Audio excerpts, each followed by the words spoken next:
Hello, my name is Maddie Chop, and I am going to be a senior at the University of Minnesota in the fall, and I've been working in the Kaiba lab this summer. Pluripotent stem cells, like ES cells and iPS cells, have the potential to differentiate into any cell type. This can be done in vitro as well as in vivo, as these stem cells can create teratoma tumors in immune-deficient mice. Teratomas contain highly complex and mature tissues from all three developmental germ layers, the endoderm, ectoderm, and mesoderm. Cardiomyocytes generated from pluripotent stem cells have a great potential in cell therapy. However, when they are created in vitro, they often do not fully mature, and that can cause problems when they're for the said cell therapies. Therefore, this summer, we've been looking at cardiac differentiation pathways within the teratoma tumors. A pilot study suggested that that cardiac differentiation was absent within teratomas. However, cardiac differentiation readily occurs in vitro within embryoid bodies, which are aggregates of differentiated cells. Therefore, we injected embryoid bodies and ES cells into immune-deficient mice, and we wanted to see if one, embryoid bodies would create teratomas, and two, whether these teratomas could have cardiac tissue and cardiomyocytes. We harvested the teratomas at 4 weeks, and then isolated the mRNA, and then used quantitative real-time PCR to probe for cardiac expression. We found that both the EBs and, surprisingly, the ES cells initiated teratomas, and that they both contained cardiomyocyte populations. Therefore, we used immunofluorescence and histology to analyze and visualize these populations of cardiomyocytes. Since we now have established that cardiomyocytes do differentiate in vivo within teratomas, we can now assess the maturity of these cardiomyocytes as well as potentially use the teratoma as a model of in vivo differentiation of cardiac lineage.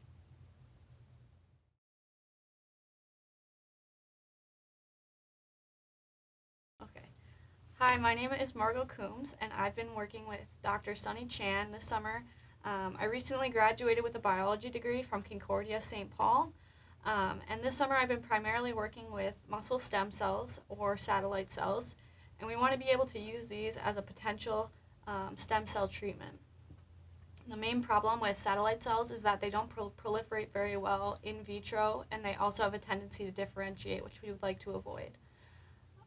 We've been using both LEAF and BMP4, which are two proteins, to help increase our proliferation rate without causing differentiation. We found that both have helped increase proliferation, but that LEAF has been the most successful so far.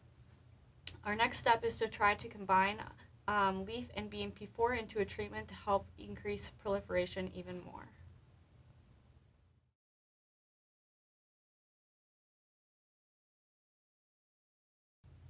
Hi, I'm Eric Fang, and I'm going to be an incoming freshman at Vanderbilt.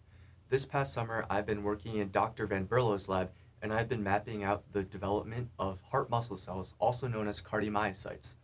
Cardiomyocytes quite literally make our hearts beat, but unfortunately, adult mammals such as ourselves are unable to regenerate cardiomyocytes when they die.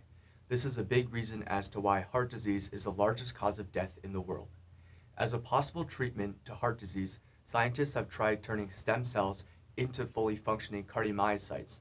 However, their success has been limited because they've only been able to turn stem cells into fetal cardiomyocytes, which is to say they're only partially developed. The goal of my research is to understand when and how cardiomyocytes develop. I've been doing a lot of cell staining and protein staining in order to understand the structural and organizational growth of cardiomyocytes. With this knowledge, hopefully we can reevaluate the current state of cardiac stem cell research and in the future find a treatment for heart disease.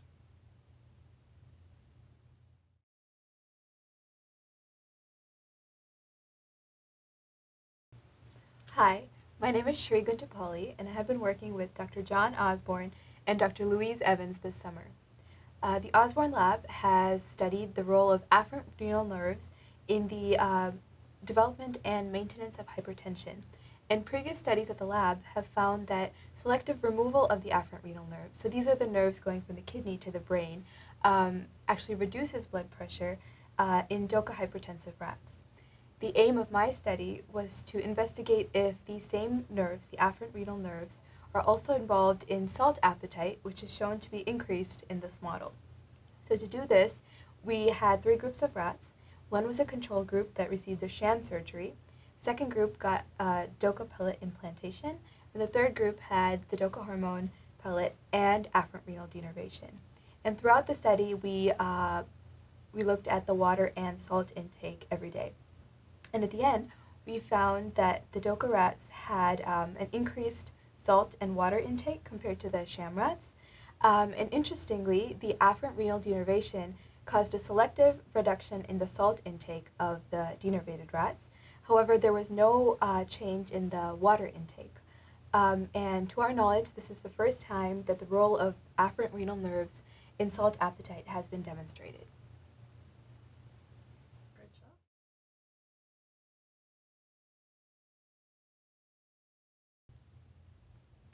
Hi, my name is Maria Lander, and I will be a senior this fall at St. Olaf College. This summer, I worked in Dr. Jin Ouchi's lab on a project related to COVID-19. Severe acute respiratory syndrome coronavirus 2 is an ongoing global health emergency. Direct SARS-CoV-2 infection to the heart has been documented in COVID-19 patients, which can cause cardiac damage and ultimately adversely impact cardiovascular function. This summer, I studied a mutation on open reading frame 3A, ORF3A, called Q57H. Q57H is a missense mutation, and this mutation has been associated with decreased deaths, increased cases, and decreased inflammation in wave 4 of the virus in Asia. However, it is not yet clear how this variant affects oxidative stress and apoptotic signaling in host cells. My aim this summer was to investigate the effects of the Q57H mutation on host cell damage, and I hypothesized that SARS-CoV-2 ORF3A variants severely impact the level of cellular damage to host cells, including cardiomyocytes, upon SARS-CoV-2 infections. One of the main results that we found this summer through Western blotting is that the Q57H mutation increases ORF3A protein expression. Additionally, using a confocal microscope, we found that the Q57H mutation does not cause as much apoptosis and thus does not cause as much cell damage in host cells.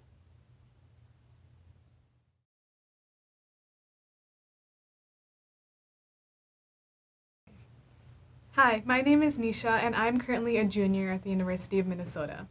This summer, I investigated the mechanism behind increased cardiovascular disease risk found in early menopause.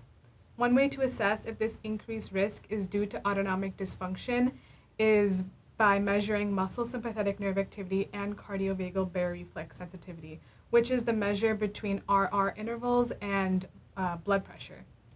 Our aim of the study was to look at the relationship between muscle sympathetic nerve activity, cardiovagal baroreflex sensitivity, and blood pressure. We measured heart rate, blood pressure, and muscle sympathetic nerve activity in postmenopausal females, and we found no correlation between menopause age and cardiovagal baroreflex sensitivity. However, we did find a negative relationship between cardiovagal baroreflex sensitivity up sequences and age, as well as a negative relationship between cardiovagal baroreflex sensitivity and muscle sympathetic nerve activity. Both of these relationships trended towards significance, and we can use these results to help identify individuals that are at risk for cardiovascular disease.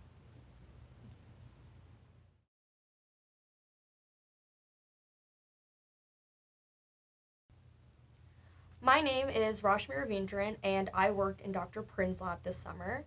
I optimized a confocal microscopy imaging protocol to visualize right ventricular heart cell structure in rats with pulmonary arterial hypertension, a rare heart disease characterized by high blood pressure in the lung arteries and right ventricle failure. My protocol consisted of cardiomyocyte microdissections from control and diseased male rat right ventricle free walls, antigen retrieval, staining with antibodies of interest, and confocal microscopy. Our confocal micrograph showed that GP130 is upregulated, junctifilin 2 is downregulated, mitochondrial density is reduced, and there is peroxisomal remodeling and redistribution in right ventricle failure. I hope that optimization of this imaging protocol will provide a new tool for investigating right ventricle failure due to pulmonary arterial hypertension.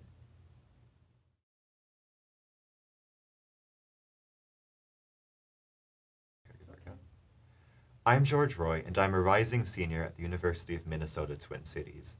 This summer, I've been doing research in the Perlin-Jura lab. Heart disease is the #1 killer in the Western world. And to develop new therapies or treatments for heart disease research, we need to be able to model it in the lab. One of the tools that we have for doing this is stem cells. Stem cells, for context, are a special type of cell that can be grown into any other type of cell, such as heart cells. However, the heart cells that we create in this way are generally immature. And what that basically means is that they don't have the properties of grown cells that you'd find in a human being. This understandably limits their effectiveness for drug discovery and heart disease research, and is also where my project comes in. We've identified several molecules that we suspect induce maturity in these immature heart cells, and we've added them to a special line of cells that have been modified so that their maturation is measurable. By tracking the maturity of these special cells, we hope to determine whether this line is a tool that could be used for identifying compounds that induce maturity in the future.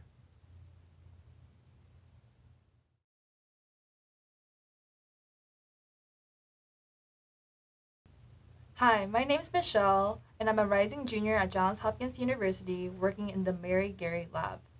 Muscle loss from disease or illness can be debilitating and cause considerable morbidity and mortality. The Mary Gary lab is developing new therapies to treat muscle loss through gene editing to produce humanized skeletal muscle.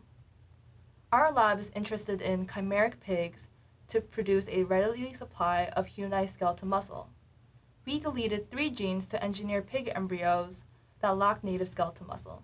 In these embryos, we delivered human stem cells to replace that absent muscle.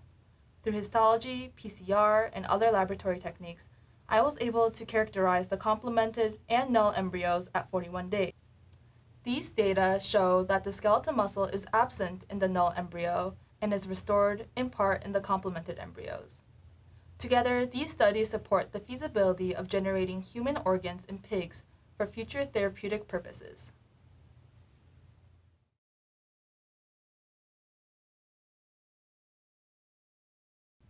Hi, my name is Christina Waldron, and I recently graduated from the University of Texas at Austin with degrees in biomedical engineering and piano performance. This summer, I've been working with the OGA lab studying ways to enhance cardiomyocyte proliferation.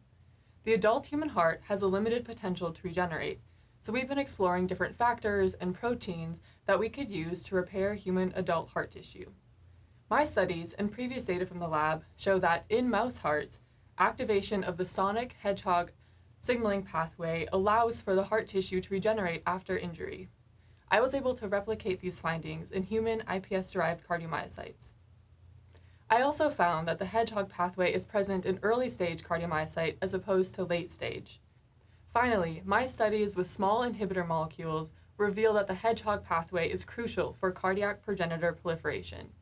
Therefore, with these results, we believe that the activation of the sonic hedgehog pathway and its downstream targets may provide ways for regenerating human heart tissue.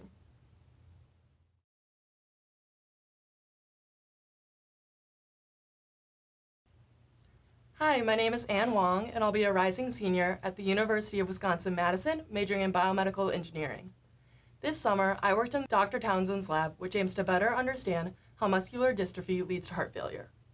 My project specifically focused on characterizing calcium uptake and retention by the mitochondria of cardiac myocytes, or heart muscle cells.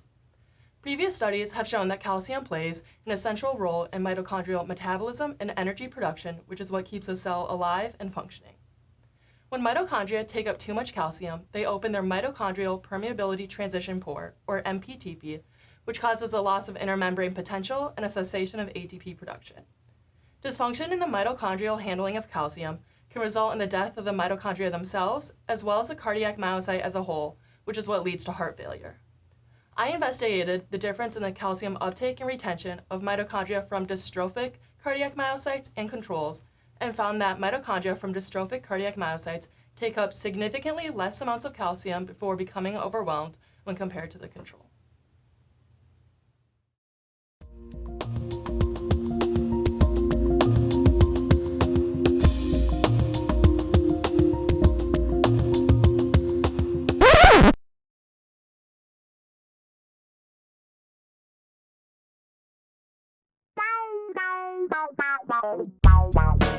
Heart disease is the. Oh my god, I'm sorry. Oh Okay. my god, you're fun. Pigs for the future of therapeutic purposes. That was so good. I messed up the last word. That was great. I was like, purposes, processes. nerve activity, and cardiovagal baroreflex sensitivity. It's totally good. I don't even know. Well, there's an outtake. All right. That was interesting. Thank you. I was not expecting that. Thank you. Future of therapeutic purposes. Yeah, that's good. Stem cell or satellite cells. Them before becoming overwhelmed when compared to the control.